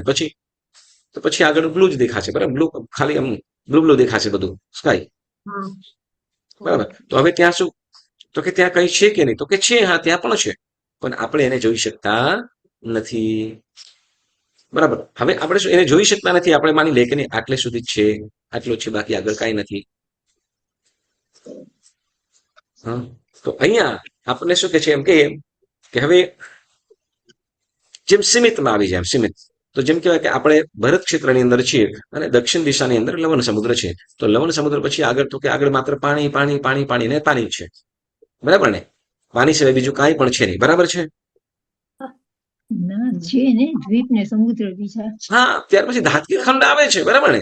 ધાતકી ખંડ આવે છે, પણ ધાતકી ખંડનું અહીંયા કઈ પુરવાર થઈ શકતું નથી. કેમ? તો કે સાયન્સ ત્યાં સુધી પહોંચી શકતું નથી. બરાબર ને? તો સાયન્સ ત્યાં સુધી પહોંચી શકતું નથી. અને અન્ય લૌકિક ધર્મો છે, તો લૌકિક ધર્મ પણ એને માનતા નથી. કેમ? તો કે એ જેટલું એને જે ખ્યાલ આવ્યો છે, સમજાયું છે, એટલું જ માની લીધું. જેટલું એને સમજાયું છે, જણાયું છે, એને જ આટલું છે એ માની લીધું. હવે જે છે એને આટલું જ માની લેવું. જેમ શું કહેવાય, કુવાનો દેડકો હોય, કુવામાં રહેતો દેડકો હોય, અને એને કહેવાય કે પાણી શું કહેવાય કે દુનિયા કેટલી, આટલી કુવા જેટલી. એક છલાંગ મારીને વચ્ચે જાય ને પછી એની બીજી છલાંગે બારે, મતલબ શું કહેવાય બીજા કિનારે. બરાબર ને? હવે કુવાની અંદર દેડકો રહેતો હોય તો એને શું લાગે? દુનિયા આટલે જ છે. બરાબર ને? હા. અને કદાચ બહારથી આવતો દેડકો હોય કે ભાઈ આ તો સાવ નાનું છે, આના કરતા બહાર નીકળી જાય, હાલ તું મારી સાથે ચાલ. તો કે ના. ઓલો પૂછે કે કેટલી મોટી દુનિયા છે? હા, કે આટલી. એટલે એક છલાંગ લગાડી, બીજી છલાંગ લગાડી, ત્રીજી છલાંગ લગાડી, આટલી દુનિયા છે? તો કે ના ના યાર, બહુ મોટી દુનિયા છે. હવે એ તળાવની અંદર કે સરોવરમાંથી આવ્યો હશે, એ દેડકો સરોવરમાં કે તળાવમાંથી આવ્યો હશે. બરાબર ને? તો હવે તો કે આટલી મોટી, ના ના ના શું કહે કે, અને લોકો બારે તો નીકળ, તને બતાવું એમ. શું? હા, પાગલ બનાવે છે મને? શું શું કે મારો કૂવો કબજે કરી લેવો છે તારે? એટલે એ કૂવામાંથી નીકળવા માટે તૈયાર નતો. કારણ શું? તો કે ન નીકળ્યો. કારણ તો કે આ મને બારો કાઢીને આનો કબજો આ લઈ લેશે. બરાબર? તો એવી રીતે શું? તો કે ગાઢ મિથ્યાત્વની અંદર રહેલા જીવો શું છે કે જે દુનિયા માની છે એને જ એ પોતે આટલી જ દુનિયા છે કે આટલું જ છે એવું સ્વીકારી લે છે. તો એવી રીતે મિથ્યાત્વી જીવ છે એ પોતાને માનેલું છે, પોતે જે સમજેલું છે, જાણેલું છે, એટલી જ દુનિયા છે, એનાથી વધારે કાંઈ છે નહીં એવું સ્વીકારી લે. એવું ઠસોઠસ ભરી દીધું, મનમાં ફિટ કરી લીધું હોય, તો આને પણ શું કહેવાય? એક પ્રકારનું મિથ્યાત્વ. બરાબર? હવે આપણે આભિગ્રહિક, અનાભિગ્રહિક, સાંશયિક, અભિનિવેશિક અને અનાભોગિક એમ 5 પ્રકારના મિથ્યાત્વ કીધા. તો એમાં આપણે પ્રશ્નો પણ ગઈ વખતે કીધા હતા. બરાબર ને? શું મિથ્યા દ્રષ્ટિ એટલે શું? વિપરીત બુદ્ધિ. ઉલટી બુદ્ધિ, અવળી બુદ્ધિ વાળો. બરાબર ને? સાચા ને ખોટું ને ખોટા ને સાચું. બરાબર ને? તો એને આપણે મિથ્યાત્વ કહીએ. બરાબર? તો હવે અવળી બુદ્ધિ વાળો છે, તો પણ મિથ્યા દ્રષ્ટિ જીવ છે એ પણ અંતે તો શું? તો કે શું કહેવાય? મમ્મીને મમ્મી જ કહેવાનો છે, પપ્પાને પપ્પા જ કહેવાનો છે, કાકાને કાકા જ કહેવાનો છે, કે પશુ છે તો પશુને ગાય છે તો ગાયને ગાય જ કહેવાનો છે, કૂતરો છે તો કૂતરાને કૂતરો જ કહેવાનો છે. નથી કૂતરાને ગાય કહેવાનો કે ગાયને નથી કૂતરો કહેવાનો. બરાબર ને? તો પછી એને અવળી બુદ્ધિ કેવી રીતે? તો એને પણ શું કરવું જોઈએ? એને પણ સાચું કહેવું જોઈએ. એ સાચું તો છે ને, તો પણ મિથ્યાત્વ શું કામ કહેવું? એ તો રોજનું છે, રોજની છે. અલ્પ છે તો ખરું ને, અલ્પ. છે તો ખરું ને. હા, અવળી બુદ્ધિ કેમ કહો છો? એમ કે છે કે મિથ્યાત્વ દ્રષ્ટિ છે એની બુદ્ધિ અવળી છે. બરાબર ને? અવળી બુદ્ધિ, એમ ઉલટી બુદ્ધિ વાળો. કેમ? તો ઉલટી બુદ્ધિ વાળો છે, પણ એવું તો કે છે ને, કૂતરાને શું કહેશે? આપણે હશે તો કૂતરાને કૂતરું જ કહીશું, સિંહને સિંહ જ કહીશું, હાથીને હાથી જ કહીશું. બરાબર? અને મિથ્યાત્વીઓ હશે, કોઈ અન્ય ધર્મ વાળો હશે, એ પણ શું કહેશે? ગાયને ગાય જ કહેવાનો છે, કૂતરાને કૂતરો જ કહેવાનો છે, હાથીને હાથી જ કહેવાનું છે. તો પછી એને અવળી બુદ્ધિ કેમ કહેવાય? હા, તો અહીંયા એમાં મિથ્યા લાંબી દ્રષ્ટિ કેમ સમજણ કહેવાય ન છે? હોય, એનામાં લાંબી સમજણ ન હોય. ઓકે, ચાલો. એમાં કૂતરું પાછળ પડ્યો હોય તો નહીં ભાગવાનું એમ? ના, અમુક પ્રમાણમાં આપણે જેમ લાંબી દ્રષ્ટિ હોય એમ એ લોકોને એટલી એને કે એટલું જ સમજે, બાકી બીજું એને કઈ બહુ સમજણ ન પડતી હોય વધારે પડતી. બરાબર. જેમ કે આપણે જંગલમાં ગયા હોય, જંગલમાં આપણે જવા જઈએ તો કે ગાડીમાંથી નીચે નહીં ઉતરવાનો. બરાબર? સિંહ છે તો નહીં ઉતરવાનું. બરાબર? તો મિથ્યાત્વ સિંહ ઉતર્યા, ઓ પડે તો શું કે આપણે નથી માનતા એટલે ઉતરી જઈએ. જઈએ તો ઉતરીએ તો પછી જીવથી જઈએ. અને જંગલમાં હોય પછી ઉતરીએ નહીં? ઉતરીએ ને. બરાબર ને? ઓલો પણ નહીં ઉતરે ને આપણે પણ નહીં ઉતરતો, બંનેની બુદ્ધિ તો સરખી જ છે. તો એને મિથ્યા દ્રષ્ટિ કેમ કહેવાય છે? એની સ્થૂળ પણ દ્રષ્ટિ એના છે. આપણે ન ઉતરીએ ને, એ ઉતરી હા, જાય yes. આપણે. ખોટી સમજણ. યસ, ખોટી સમજણ. ખોટી સમજણ. પણ સમજણ કેવી રીતે? આપણે જ વાત કરીએ. Yes, very good. યસ. હવે જે અહીંયા અવળી બુદ્ધિ કીધી એ કોની અપેક્ષાએ? તો કે તત્વ બુદ્ધિની અપેક્ષાએ. કોની? તત્વ દ્રષ્ટિની અપેક્ષાએ. બરાબર? વ્યવહાર દ્રષ્ટિથી બધા જ, વ્યવહાર દ્રષ્ટિથી બધાય કદાચ સરખા વિચારો વાળા છે, સરખી માન્યતા વાળા છે, પરંતુ જે તત્વ બુદ્ધિ એટલે શું? જીવ, અજીવ, પુણ્ય, પાપ, આશ્રવ, સદ, સંવર, બંધ, નિર્જરા અને મોક્ષ અને બંધ. બરાબર. બંધ તો આ મોક્ષ. નવે તત્વો ઉપર શું કરે છે? તો નવે તત્વોને સ્વીકારે છે, માને છે, જાણે છે. બરાબર. જ્યારે ઓલો જે છે, બરાબર ને, ઓલો જે મિથ્યા દ્રષ્ટિ જીવ છે, તો કદાચ આમાંથી કેટલાક માનતો હોય, કેટલાકને ન પણ માનતો હોય. કદાચ કોઈ જીવ છે તો કર્મને માને, જીવનમાં જીવ જેવું કર્મ કરશો એવું ભોગવશો, એવું માને. યસ, નથી તો કર્મ બંધ થાય, આવી રીતે થાય, તો કે ના, એ તો આપણે જેવું કરશું એ ભગવાન. હવે બીજા શું કે બધું ભગવાન ઉપર છોડી દે. શું? તો કે ભગવાન જે કરાવે એ થાય, ભગવાન જે કરાવે એ થાય. ભગવાન શું કે આ બધું કોણ કરે? ભગવાન કરે. બરાબર ને? તો ભગવાન, તો હવે જો ભગવાનની જગ્યાએ કર્મ, તો કે ભગવાન મારો ભગવાન મારો જોયે છે, તો મારો ભગવાન એટલે કોણ? તો કે આપણે જે પૂજા કરીએ છીએ કે માનીએ છીએ કે મારું કર્મ. ઘણી જગ્યાએ શું? તો કે પોતાના કર્મને પોતાનું ભગવાન માને, એટલે કર્મને પ્રધાનતા આપી. બરાબર. મારું ભગવાન મારું કર્મ, પણ એની જગ્યાએ શું ઉલટું શું કરે? તો કે નહીં, મારો ભગવાન આ કરશે એ થશે. તો નહીં, એ નહીં. તારે જે તે કર્યું છે તારે ભોગવવાનું છે, તું કરીશ એ પણ તારે ભોગવવાનું છે. એટલે કર્મ સિદ્ધાંત. શું? ત્યાં શું કે છે? કર્મ સિદ્ધાંત. કર્મ સિદ્ધાંત. બરાબર. હવે જેમ શું કહેવાય, જીવ અને અજીવ બંને પ્રકારના તત્વો, એટલે નવે તત્વો ઉપર શ્રદ્ધા. હવે કેટલાક પાપ અને પુણ્યને માને. હા, પાપ અને પુણ્યને માને. પાપ અને પુણ્યને માને એટલે શું? તો કે પુણ્યથી આ બધી વસ્તુઓ મળી છે. બરાબર. પુણ્યથી બધી વસ્તુઓ મળી છે, ભોગવો, મોજ કરો. બરાબર ને? પણ એવું ના માને કે હું આ કરીશ, જો આ ખોટાની અંદર ઉપયોગ કરીશ તો એનાથી મને પાપ બંધાશે. પાપ બંધાશે, તો એને માનતો ન હોય એવું બની શકે? બને કે ના બને? બંધ. હે? બને.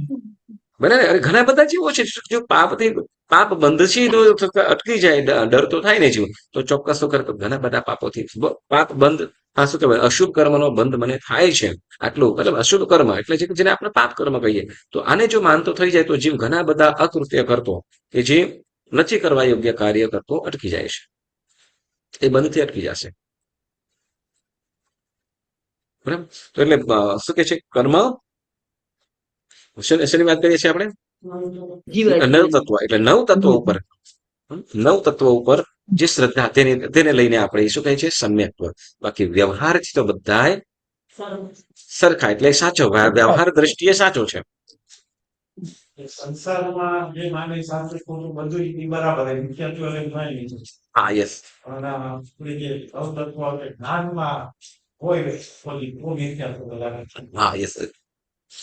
વ્યવહારની અંદર બધું સરખું, વ્યવહારની અંદર બધું સરખું લગભગ માનતો હોય. બરાબર. પણ જે નવ તત્વ સંબંધી વાત છે, તો ત્યાં એની દ્રષ્ટિ વિપરીત થઈ જાય છે. કોની? તો મિથ્યા દ્રષ્ટિ જીવની. બરાબર. હવે આગળ એક બીજો પ્રશ્ન કર્યો તો, ગઈ વખતે આપણે ઓલરેડી જોઈ ગયા હતા, રિવિઝન જ ચાલુ છે આપણું. તો એમ કે છે કે મિથ્યા દ્રષ્ટિમાં પણ એક પ્રકારે સાચો ગુણ તો છે જ ને. બરાબર ને? જેમ કે તો કે મનુષ્ય એ પણ કહે છે, તિર્યંશ ને એ પણ તિર્યંશ કહે છે, દેવને એ પણ દેવ જ કહે છે, અને સારાને સારું જ કહે છે, ખોટાને ખોટું જ કહે છે. બરાબર. તો આવી રીતે જો આપણે એની અંદર પણ સાચું છે, એ પણ સાચો છે, તો એને પછી સમ્યક દ્રષ્ટિ જ કહેવું? શું કામ મિથ્યત્વ કહેવું? એવો પ્રશ્ન આપણને બીજા પ્રશ્નની અંદર કરે છે. બરાબર ને? કેમ કે અલ્પ ગુણો તો છે જ એની અંદર, સાચો તો છે જ ને. વ્યવહાર દ્રષ્ટિએ તો સાચો જ છે ને. વ્યવહાર દ્રષ્ટિએ સાચો છે, તો પછી એને મિથ્યાત્વ શું કામ કેવું? એને પણ સાચો કે સમ્યક્ત્વ જ કયો? એવું કીધું ને પ્રશ્ન. બોલો શું કહીશું? એને અજીવ નું કઈ જ્ઞાન નથી, એટલે એમ કરે છે. એને પણ ખ્યાલ છે ભાઈ, શું કહેવાય કે લાકડાને કોઈ દિવસ શું કહેવાય કે જે સૂકા લાકડા તો અજીવ છે એમ જ કે છે.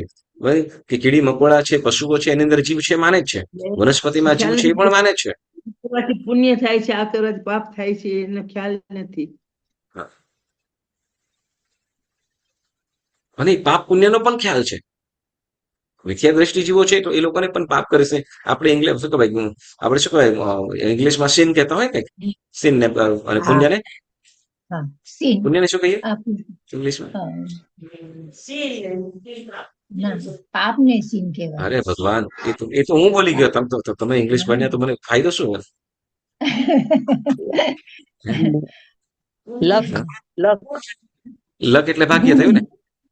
ગુડ ડીડ્સ કઈ ને ગુડનેસ, deeds આપણે આપણે ગુડનેસ, ચાલો સારા આપણે કામ. ગુડનેસ લઈ લઈએ, હા, બરાબર. ગુડનેસ હા, લઈ લઈએ, પુણ્ય. આમ ગુડનેસ તો હા, સારા પણ એમ સમજાય. પણ હા, શું કહેવાય કે જેમ શું કે પાપનું ફળ દુઃખ, એ લોકો પણ માને હા, છે. હેલ ને હેવન એ લોકોના કોન્સેપ્ટમાં પણ છે જ ને. હા, છે. હેલ અને હેવન એ લોકોમાં પણ છે જ. તો પછી મિથ્યાત્વ કેવી રીતે, એ લોકો મિથ્યાત્વ કેવી રીતે કહી શકાય? લોકોને મોક્ષની ખબર નથી. મોક્ષ મળે છે, જીવને મોક્ષ મળશે એ ખબર નથી. જુઓ શું કે છે, તો કે વ્યવહાર દ્રષ્ટિએ, સાંભળો, વ્યવહાર દ્રષ્ટિએ બધા સરખા સાચા છે. તો એ ત્યાં વ્યવહાર દ્રષ્ટિએ સાચા છે, પણ એને લઈને અહીંયા સમ્યક્ત્વ નથી કહેવામાં આવ્યું. સમ્યક્ત્વ કોને, તો કે જે નવ તત્વને ભલી રીતે સમજે છે. નવ તત્વ મેં પહેલા પણ કીધું કે નવ તત્વમાંથી કેટલાક તત્વોને પણ માનતા હોય. નવ તત્વમાંથી કેટલાક તત્વોને, જીવ, અજીવ, પુણ્ય, પાપ, આને પણ માનતા હોય. જીવ, અજીવ, પુણ્ય, પાપ પણ કદાચ મોક્ષને ન માનતા હોય તો કર્મબંધ થાય છે એનો પણ એને ન માનતા હોય, બરાબર. તો આવું હોય તો એમાંથી એક બે પણ તત્વને ન માનતા હોય તો પણ શું કહેવાશે? મિથ્યા દ્રષ્ટિ. એટલે અહીંયા જે વ્યવહારથી જે કહેવામાં આવ્યું છે, તો વ્યવહારથી જે તો એ વ્યવહારથી તો એટલે તો વ્યવહારથી જે સાચા છે એટલે તો એને મિથ્યાત્વ ગુણસ્થાનક કહેવામાં આવેલું છે. ગુણસ્થાનકનો એટલે ગુણસ્થાનકનો મતલબ શું કીધો તો આપણે? તરતમતા ભાવ, ગુણો, જેના ગુણો હોય. જીવના તરતમતા ભાવો. ગુણસ્થાનકનો મતલબ શું? ગુણોએ રહેવાનું સ્થાન. ગુણોને રહેવાનું સ્થાન, બરાબર ને? ગુણોનું ઓછાપણું. જીવોના જીવમાં ગુણનું સ્થાન, બરાબર ને? અથવા જે જીવ પાસે જે ગુણ રહેલા છે તે ગુણસ્થાન, બરાબર ને? હવે મિથ્યાત્વ ગુણસ્થાનક એટલે કે મિથ્યાત્વી જીવ, એની પાસે કોઈ ગુણ નથી એવું નથી, એની પાસે પણ ગુણો છે. વ્યવહારથી એની પાસે પણ ગુણો છે. વ્યવહાર દ્રષ્ટિએ એના પણ ગુણો છે. ચાલો એક વસ્તુ કહું, કોઈ માનવ સેવા પરમો ધર્મ માનતું હોય અને મનુષ્યની ભૂખ્યા માણસોને ભોજન કરાવતું હોય, ગરીબોને દાન કરતું હોય, વસ્ત્ર પાત્ર વગેરે આપતા હોય, તો બોલો સેવા એ ગુણ છે કે નહીં? મિથ્યા દ્રષ્ટિમાં પણ છે. સેવા ભાવ તો છે ને, કરુણા ભાવ એની અંદર પણ છે ને, દયા ભાવ એની અંદર છે, તો દયા એ ગુણ થયો કે નહીં? તો પછી એને આપણે ઉલટી બુદ્ધિ કેવી રીતે કહી શકીએ? એની અંદર પણ ગુણ છે તો કે હા, એની અંદર ગુણ છે, યસ. એટલે જ અહીં ગુણસ્થાનક, ન ગુણ એવું નથી પણ ગુણસ્થાનક કીધું. પણ મિથ્યા દ્રષ્ટિ ગુણસ્થાનક. મિથ્યા દ્રષ્ટિ કેવી રીતે, તો કે આપણે જેમ ત્યાગ કરવો છે, બરાબર ને? ત્યાગ કરવા માટે આપણે જે દાન વગેરે કરીએ છીએ, તો ત્યાગ કરવા માટે ધન પ્રત્યેની મૂર્છા આપણે ઓછી થાય, એના માટે આપણે દાન કરવાનું છે. શેના માટે? દાન પ્રત્યેની, આપણે પુણ્યના યોગે જે ધન સંપત્તિ સમૃદ્ધિ મળી છે, તો એના પ્રત્યેની આસક્તિ ઓછી થાય અને સામે જીવનું કલ્યાણ, સામેવાળા જીવનું કલ્યાણ થાય, સારું થાય એને, બરાબર. તો એના માટે દયા ભાવ ખરો, યસ, પણ શું તો કે એનું સારું થાય, બરાબર. તો કે નહીં, પછી શું કે જો આપણને જે પુણ્યના યોગે મળ્યું છે, આપણે શું કહીએ છીએ? પુણ્યના યોગે. પુણ્ય આપણને જે મળ્યું છે બધું શેના યોગે? પુણ્યના યોગે મળ્યું. એક વસ્તુ તમને કહું, બરાબર ને? આપણે ધન સંપત્તિ, તમે સમૃદ્ધિ કમાયા, બરાબર ને? તો એના ખાલી આપણે કમાયા કે પછી આપણા બાપ દાદા પણ આપણા માટે મૂકીને ગયા હતા, એમાંથી પછી આપણે ઊભું કર્યું? કેટલુંક જાતે પણ ઊભું કર્યું હોય, કેટલું કે, બરાબર ને? પણ છેલ્લે અંતે તો શું, તો કે પુણ્યના યોગે. શું? પુણ્યનો યોગ થયો ત્યારે જ. પુરુષાર્થ તો કરવો જ પડે, પુરુષાર્થ તો કરવો જ પડે, પણ પુરુષાર્થમાં પણ ત્યારે જ મળે પુણ્ય યોગમાં હોય તો જ, બરાબર. પુણ્યના યોગ્ય મળ્યું છે તો એને આપણે શું કે સારા કાર્યની અંદર આપણે ઉપયોગ કરીએ. તો એમ વ્યવહાર દ્રષ્ટિની અંદર, વ્યવહાર દ્રષ્ટિની અપેક્ષાએ જે જીવો સેવા કરે છે, લોકોની સેવા કરે છે, પશુ પક્ષીઓ વગેરે બધાની, તો ત્યાં એનો ગુણ છે, સેવા ગુણ છે. પરંતુ એને શું તો કે સાચા જે સત્ય છે એ સત્યને સત્ય સ્વરૂપે નથી માનતો. જેમ શું આત્મા છે, એ આત્મા કર્મ બાંધે છે, કર્મ થઈને બીજા ભવની અંદર પણ જવાનો છે. એ પણ માને છે કે અહીંયાથી બીજા ભવની અંદર આપણે પરભવનું ભાથું બાંધો એવું કહેતા હોય, બરાબર ને? પરભવનું ભાથું બાંધીએ. મિથ્યા દ્રષ્ટિ જીવોની અંદર પણ એટલે પરભવનું ભાથું એટલે કે કંઈક આપણે જેને પુણ્ય કહીએ, લોકો પરભવનું ભાથું એટલે તો કે સારું કંઈક કરીને જઈએ, સારા કર્મ કરીને જઈએ, બરાબર. પરંતુ આપણે જે આપણો ધર્મ શું કહે છે કે સારા કર્મ, સારું ભાથું બાંધવા માટે નહીં, પરંતુ તો કે કર્મથી છૂટવા માટેનું આપણે આરાધના કરીએ છીએ. શેના માટે? આપણે કર્મથી છૂટવા માટે. આપણે સામાયિક કરીએ તો સામાયિક પુણ્ય ભેગું કરવા કે કર્મનો નાશ કરવા માટે, કર્મનો નાશ કરવા માટે, બરાબર, કર્મનો નાશ કરો, કર્મ બંધથી અટકવા માટે, બરાબર. એટલે આપણે સાધુ ધર્મ છે, પણ આપણે શ્રાવકનો ધર્મ પણ એવું છે, સાધુ ધર્મ પણ એવો છે. સાધુ ધર્મ તો દરેક ક્રિયાની અંદર માત્ર ને માત્ર તો કે પુણ્ય પ્રવૃત્તિ કઈ નહીં, બધું જ પ્રવૃત્તિ છે નહીં તો કે કર્મની નિર્જરા કરવા માટે, કર્મ બંધથી અટકવાનું અને બંધાયેલા રહેલા કર્મ છે એને નાશ કરવાની જ પ્રક્રિયા, બરાબર. એટલે કર્મથી છૂટવા માટેનો આપણો ધર્મ છે, એટલે પરમ પદ, સાચો સુખ, મોક્ષ સુખને પ્રાપ્ત કરવા માટે. ઓકે દિલીપભાઈ, કઈ પ્રશ્ન? અને વિદ્યા દ્રષ્ટિ છે એમાં ગુણ હોય. હા. બરાબર, તો આપણે જે 14 ગુણ સ્થાનક માંથી પુરુષ બે ગુણ સ્થાનક છે. હા. એનું નામ મિથ્યા દ્રષ્ટિ ગુણસ્થાનક. કેટલું ગુણ સ્થાનક મિથ્યા Yes, એટલે પેલું એટલે કે મિથ્યા દ્રષ્ટિ જેવું છે એ મિથ્યા દ્રષ્ટિની અંદર પણ વ્યવહારિક લૌકિક સેવા અને વ્યવહારને સમજતા હોય એટલે સાચું પણ છે, કેટલીક સેવાઓ પણ કરે છે, એટલે એની અંદર પણ ગુણો રહેલા છે. તો એને શું કહેવામાં આવ્યું છે? મિથ્યા દ્રષ્ટિ ગુણસ્થાનક, બરાબર. હવે બીજી રીતે પાછો આગળ પ્રશ્ન કરી દે છે, શું કે છે કે ખરેખર ન્યાયની રીતે જો આવા જીવને છેવટે મિથ્યા દ્રષ્ટિ તો કહેવો જ જોઈએ, પણ મિથ્યા દ્રષ્ટિ નહીં, કારણ કે જીવ અજીવાદી તત્વો ઉપર અરુચિ છે અને આ મનુષ્ય ઇત્યાદિ સ્થૂળ વ્યવહારમાં રુચિ છે, એમ બંને હોવાથી મિશ્ર દ્રષ્ટિ કહેવો ઉચિત છે. પરંતુ મિથ્યા દ્રષ્ટિ કેમ? તો કેમ કે છે કે ભાઈ એક બાજુ તો માને છે ને, અડધું તો માને છે, અડધું નથી માનતો, તો એને મિશ્ર દ્રષ્ટિ કહીએ, બરાબર ને. કદાચ એને નવતત્વ ઉપર એને રુચિ નથી, મતલબ કે નવતત્વને કદાચ નથી માનતો, પરંતુ વ્યવહાર ધર્મને તો માને છે ને, તો એને એ અપેક્ષા તો એને શું કહેવું જોઈએ? મિશ્ર દ્રષ્ટિ કહેવું જોઈએ. તો મિશ્ર દ્રષ્ટિ તો એને મિથ્યા દ્રષ્ટિ શું કામ કહીએ? તો કે મિશ્ર દ્રષ્ટિ કેમ કેવું? એને મિશ્ર દ્રષ્ટિ પણ મિથ્યાત્વ નો કેમ કે છે? જવાબ કે છે કે આ વાત બરાબર નથી, કારણ કે જીનેશ્વર પરમાત્માના સર્વ વચન માન્ય રાખે, પરંતુ જો તેમાંનું એક પદ પણ ન માને, તો પણ સર્વજ્ઞ પ્રભુ ઉપરના સર્વજ્ઞપણાનો વિશ્વાસ ન હોવાથી મિથ્યા દ્રષ્ટિ જ કહેવાય છે. એટલે કે છે કે અડધું તો એ તો ન જ ચાલે, પરંતુ એમ કે ભગવાનની બધી વસ્તુઓ માને, ભગવાનની કીધેલા બધા જ તત્વો માને, પરંતુ એમાંથી કદાચ એકા જ તત્વ કે એક પદ પણ ન માને, તો પણ શું થાય છે? એને પણ મિથ્યાત્વ કહેવાય છે, બરાબર. એટલે આ તો માત્ર વ્યવહારને માને છે, જે નિશ્ચય છે, આત્મધર્મ છે, તો એને તો માનતો જ નથી. તો એ દ્રષ્ટિએ શું? તો કે મિશ્ર પણ ન કહેવાય, એને મિથ્યાત્વ જ કહેવાય. એટલે આ જીવ તો સર્વજ્ઞ કથિત સર્વ તત્વો ઉપર અરુચિ જ છે, માટે સ્થૂળ વ્યવહાર વાળી રુચિ માત્રથી સમ્યક દ્રષ્ટિ કહેવાતો નથી. એટલે માત્ર વ્યવહાર દ્રષ્ટિથી બધું કરતા હોય તો એને સમ્યક દ્રષ્ટિ કહેવાય નહીં, બરાબર. એટલે શાસ્ત્રમાં કહ્યું છે કે શું કે પયમવિ અશબ્દ હંતો સુતથમ મિચ્છદઠ્ઠિયો.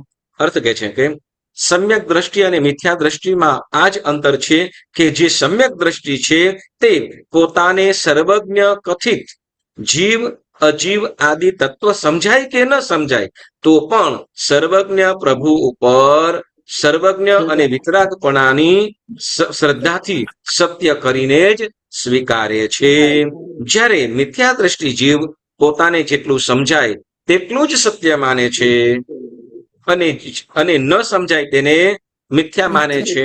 એટલે સર્વજ્ઞ પ્રભુ પ્રત્યે સર્વજ્ઞતાનો અને વિતરાગતાનો વિશ્વાસ ન હોવાથી એક બે પદો વિના સઘળી દ્વાદશાંગી માનવા છતાં પણ તે મિથ્યા દ્રષ્ટિ જ કહેવાય છે.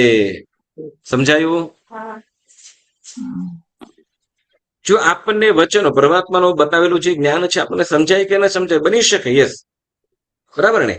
પરંતુ છતાં એને શું કહેતો કે ભગવાન જે કીધું છે એ એનું ખોટું બોલે જ નહીં. કારણ શું? તો કે સર્વજ્ઞતા છે અને વિતરાગતા છે, જેને રાગ દ્વેષ નથી અને અજ્ઞાનતા પણ નથી, બધું જ સંપૂર્ણપણે જુએ છે, જાણે છે, એટલે એને ખોટું બોલવાનું કોઈ પ્રયોજન જ નથી, બરાબર ને.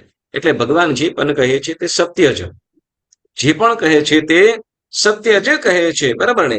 એટલે એને શ્રદ્ધાથી પોતાને સમજાય કે ન સમજાય, બને કે સમજાય ન સમજાય, એને સમજાય અથવા ન પણ સમજાય, છતાં પણ સત્ય જ માને, બરાબર. જયારે મિથ્યા દ્રષ્ટિ જીવ શું કરે છે? તો કે પોતાને જેટલું સમજાય એટલું માને અને જે ન સમજાય એને ખોટું માને. એટલે શું? તો કે હવે તો કે ન માનવું મતલબ તો કે જે ભગવાન કહી રહ્યા છે એના વચનો ઉપર, એટલે ભગવાન ઉપર એને વિશ્વાસ નથી. હવે ભગવાન ઉપર સર્વજ્ઞ અને વિતરાગ દેવ ઉપર વિશ્વાસ ન હોય તો પછી એ મિથ્યા દ્રષ્ટિ જ કહેવાય છે એમ કે છે. બરાબર ને? એટલે આવા પ્રકારના જીવોનું અલ્પ વ્યવહારિક ગુણો વાળું જે સ્થાનક, એટલે કે શું કે જે ભગવાનને ન માને, કેટલુંક માને પણ ભગવાનને જ પોતે એના પર શ્રદ્ધા ન હોય, તો આવા પ્રકારના જીવનું જે અલ્પ વ્યવહારિક, એટલે જે થોડું ઘણું જે વ્યવહારિક જ્ઞાન છે, તો એને શું કહેવાશે? વ્યવહારિક ગુણો વાળું તેને મિથ્યા દ્રષ્ટિ ગુણસ્થાનક. પ્રથમ મિથ્યા દ્રષ્ટિ ગુણસ્થાનક છે. તેનો કાળ 3 પ્રકારે, બરાબર, જે આપણે જોઈ ગયા ઓલરેડી. અભવ્ય જીવોને આશ્રયને અનાદિ અનંત, એટલે અપરિમિત કાળ, એટલે પરિમિત એટલે લિમિટેડ, અને અપરિમિત એટલે અનલિમિટેડ. એટલે હવે શું કહેવાય? તો કે અભવ્ય જીવને અનાદિ કાળથી મિથ્યા, પછી અનંત કાળ સુધી રહે છે. ભવ્ય જીવોને આશ્રયને અનાદિ શાંત, એટલે આદિ નહીં પણ અંત છે. ભવ્ય જીવ વહેલો મળો તો મોક્ષે જવાનો જ છે, એટલે એના માટે શું કે છે? અનાદિ શાંત. બરાબર. પછી ત્રીજું, તો કે સમ્યક્ત્વ પામ્યા પછી પડેલા જીવને આશ્રય સાદી શાંત, એટલે આદિ પણ હોય અને અંત પણ હોય. તેનો કાળ જગન્યથી અંતર્મુહૂર્ત અને ઉત્કૃષ્ટથી દેશોન અર્ધ પૂતગલ પરાવર્તન કાળ છે. બરાબર. એટલે સમ્યક્ત્વથી પડ્યા પછી કદાચ મિથ્યાત્વ આવ્યો, પણ મિથ્યાત્વ આવ્યા પછી પણ એ સમ્યક્ત્વ પામીને મોક્ષ જવાનો જ છે. એટલે સાદી શાંત એવું મિથ્યાત્વ કહેવાશે. તો આમ 3 પ્રકારે આપણે મિથ્યાત્વ કહેવામાં આવ્યા. તો આજે મિથ્યાત્વ ગુણ સ્થાનકનું અહીંયા આપણે પૂરું કરીએ છીએ. હવે તમને કાંઈ પણ પ્રશ્ન હોય એ તમે ચોક્કસ તમે પછી પૂછી શકશો. બરાબર. તો આજનો આ બીજા કર્મગ્રંથનો સ્વાધ્યાય આપણે અહીંયા સ્થગિત કરીએ છીએ. જેના આજ્ઞા વિરુદ્ધ કાંઈ પણ બોલાયું હોય તો પુણ્યશાળીઓ મન વચન કાયથી ત્રિવિધે મિચ્છામિ દુક્કડમ. કંચનભાઈ